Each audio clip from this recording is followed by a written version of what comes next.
Eu tava trocando uma ideia com um amigo meu esses dias e ele falou uma frase que eu achei super interessante. A primavera é o tempo de plantar. Na minha cabeça, eu já pensei nas flores todas abertas na primavera, na estação, toda já com a natureza toda conveniente para colheita. E pensei, bom, a primavera não pode ser o tempo da colheita? Mas eu refleti, como é que pode ter uma colheita se não foi plantado nada? Você tem terra, você tem mato ali no teu terreno, por exemplo, e você deixa ele um ano ali. Na hora que você vê que chegou a primavera, você vai lá colher. Mas vai colher o quê? Se só tem mato lá, você não plantou nada, você não arou a terra, você não fez nada, você não plantou nada. Entende? Então faz muito sentido. A primavera é o espaço, né? Enfim, dependendo da crença de cada um. A minha crença é onde o terreno fica mais fértil possível. E faz muito mais sentido plantar no terreno mais fértil possível, na temporada mais fértil possível, do que colher na temporada mais fértil possível. Porque a partir do momento em que você planta e ele começa a se nutrir, essa semente começa a se nutrir, né? Pelo presente da semeadura que a gente ganhou. Quando essa semente começa a se nutrir, o estado inicial é o momento mais importante para estar o mais nutritivo possível. Faz sentido? Então, a partir desse momento, fez sentido para mim. A primavera é o tempo de plantar. Chegou a primavera, sejam bem-vindos, rapaziada. A gente já não está mais no inverno. Perdão, a gente está na primavera. Então, eu vou repassar esse conselho da mesma forma que ele chegou para mim. Utilize a primavera como o melhor tempo de plantar possível, entende? E você vai começar a perceber resultados disso. Eu já comecei a plantar. A partir do momento em que esse amigo meu, eu confio nele, ele tem uma energia muito parecida com a minha, mental, espiritual, enfim, isso são percepções, né? Tudo é percepção psíquica. Enfim, ouvi esse conselho, acatei esse conselho, utilizei ele no meu dia a dia, tomei uma ação para direção dele e percebi que isso daí é valoroso pra caramba. Sim, realmente, a primavera é tempo de plantar. Eu já sei, eu consegui enxergar essa energia aí. Inclusive, muito obrigado pelo conselho, não sei se você está assistindo esse vídeo. Mas enfim, ir pra frente, plantar. Plantar é pensar no futuro. Plantar é semear algo que você não vai colher hoje, nem amanhã, nem depois e nem no outro dia. Talvez nem na próxima semana, muito menos no próximo mês. Mas daqui a alguns meses, ou enfim, daqui a alguns anos, tem sementes e sementes. Cada semente tem seu tempo de germinação, dependendo do jeito que ela for tratada depois de ser plantada. Então eu repito, primavera é o tempo de plantar. Eu já estou plantando. Você está plantando? Se você não está plantando, ouve aí, ó, vou falar uma situação. Plante. Certo? Não é que eu não plante no inverno, no verão e no outono. Faz sentido? Mas é que na primavera é o tempo certo de plantar, é o tempo onde a terra está mais fértil. E a terra, eu quero dizer, com todo respeito, mas nas mesmas palavras de Jesus Cristo, um dos maiores líderes da terra, na minha opinião, o maior líder que já pisou aqui na terra. Ele disse o seguinte: tudo que for plantado vai ser colhido. E tome cuidado com o local que você vai plantar a tua semente. Porque se você joga uma semente em meio aos espinhos, ela vai crescer em um ambiente sinuoso. Talvez ela cresça mais forte por causa disso. Mas e aí? Vai ser o melhor local para você plantar? Se você joga uma semente na pedra, ela vai crescer? Não vai. Porque ela depende do solo, depende da terra ou da areia, enfim. Diversas e diversas condições para diversas e diversas sementes. Mas faz sentido. Então plante no local certo. Estude. Olha, levanta a cabeça, cara. Eu jogava muita bola, né? E eu, meu amigo Dudu, a gente tinha essa parada de, pô, levanta a cabeça em meio campo, fala em meio campo, se comunica, se coloca presente em meio campo. E quem não levanta a cabeça no campo de futebol é geralmente quem toma ações por impulso, ou perde a bola, ou dribla mal, enfim, porque não observou bem o seu jogo, não conseguiu planear mais pra frente. No xadrez, se você observa somente a peça que você quer movimentar e não liga pra jogada adversária, vai ser pior também pro teu planejamento, porque as combinações das jogadas não vão acabar muito bem.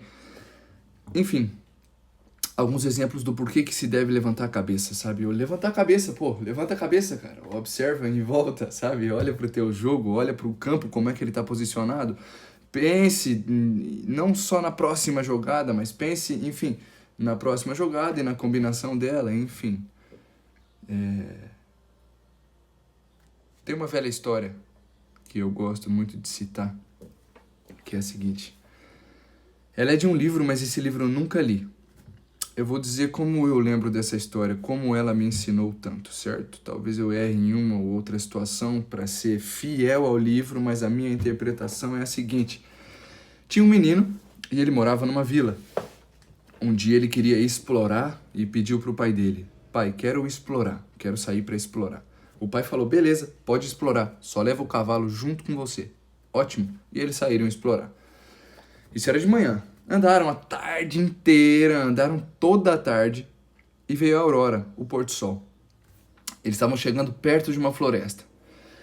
Quando eles chegaram na beira da floresta, de árvores gigantescas, uma selva realmente, ele olhou para frente e anoiteceu.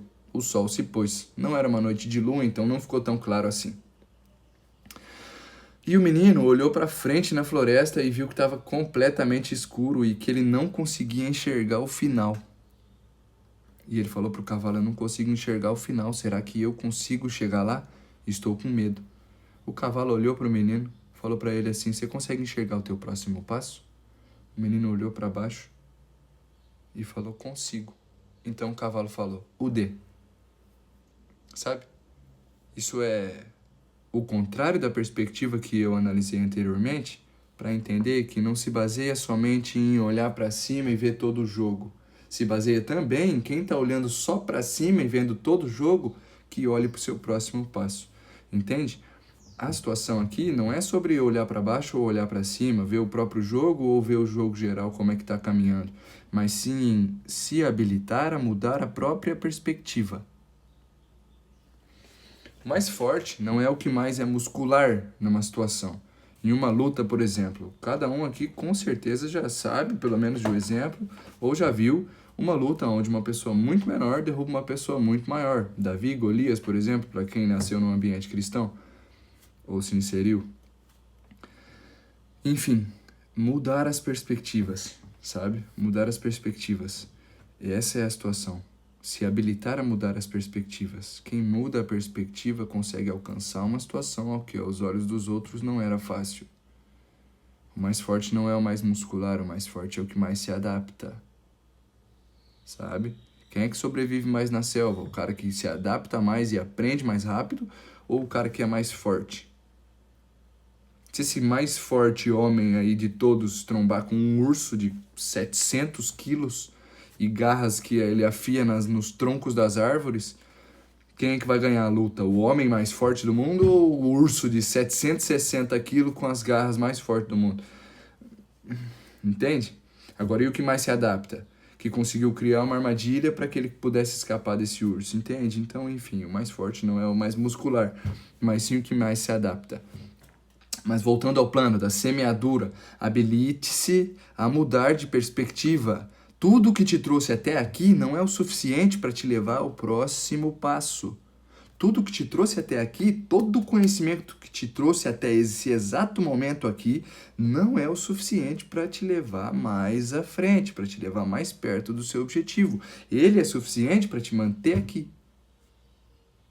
Entende?